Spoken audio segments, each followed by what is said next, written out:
Here with head athletic trainer Portia Phillips. And Portia, you spent a lot of time this summer just getting ready for the start of the school year with all this pandemic issues that everybody's been dealing with. But when it comes to health and safety of student athletes, that's your forte. So talk about all that time just to prepare in the summer to get ready for where we're at right now and coming back to school, being in it a month so far. Yes, we spent quite a little time following the NCAA resocialization protocol, setting procedures and policies in place that will protect our student athletes to reduce the risk of COVID-19 on our campus and prepare them for their practices that they're going through now. And now that you've had a month or so to be here and to put all that preparation time into play, with all the restrictions that have been put into place, how have you seen things develop, and how well is LeTourneau handling, all these protocols?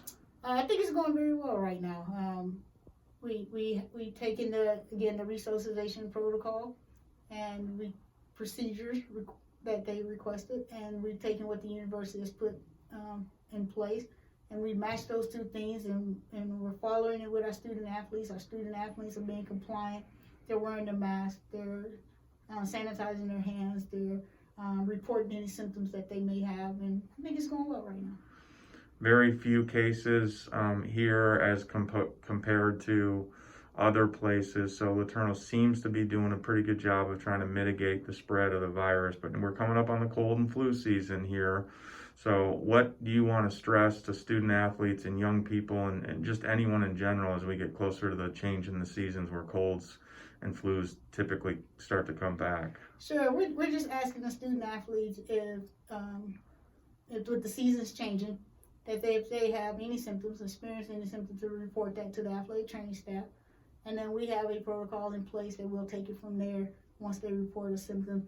We're going to try and limit and mitigate as much as we can by removing them from practice, removing them from activities until we can determine what the symptoms are. And then the university has a very good protocol in place as well. And of course, the reason why you're here is to get people on the competition field. And so yes, that's what everybody's been preparing for now, even though seasons have been postponed or put off till later this semester. It may be in the case of basketball, or everybody in the start of January, February, as most of the fall sports are. So as you get closer to actual official games with all the protocol in place, now that you've had a month to kind of go through all this preparation and everything that you talked about and work for in the summer, how do you think things are going to, play itself out when it's actual official games here for Division III?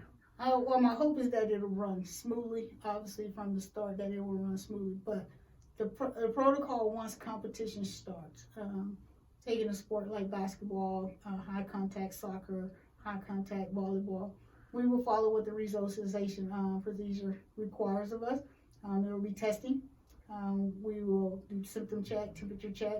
We remove those from competition who should not be participating, and we'll expect social distance and wear a mask when timeouts and things like that.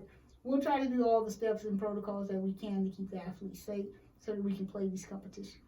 Well, Portia, we thank you for all of your concern for the health and safety of everyone here and your role in it, and keep up the good work as we get closer to actual official games. Thank you.